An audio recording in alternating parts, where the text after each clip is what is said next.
Dubai से घरे असके नवरात्र में रजऊ आईना दुबई से घरे सुने हमार कहल संग जाई शहर ए राजा सुने हमार कहल संग जाई शहर रोज माई के दर्शन करे असके नवरात्र में रजऊ आईना दुबई से घरे असके नवरात्र में रजऊ आईना दुबई से घरे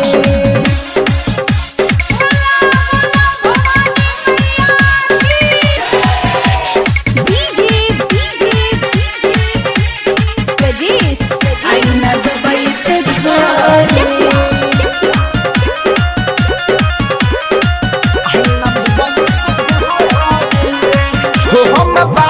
अकेला के जाई बाजार पूजा के सामान भइल नइखे जोगार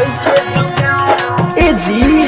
हम बानी अकेला के जाई बाजार पूजा के सामान भइल नइखे जोगार अब देखी के मनवा डरे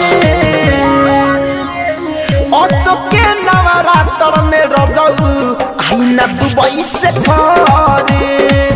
असके नवरात्र में रजऊ आईना दुबई से घरे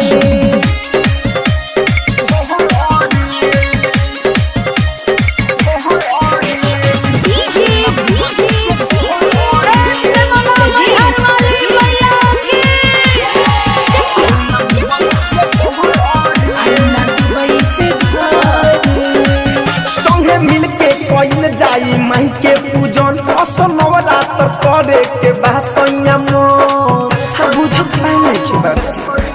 संग मिल के कइल जाई माई के पूजन असो नवरात्र करे के बासैया मन संग चले माई के आरती कहरे असो के नवरात्र में रजऊ आईना दुबई से घरे असो के नवरात्र में आईना दुबई से घरे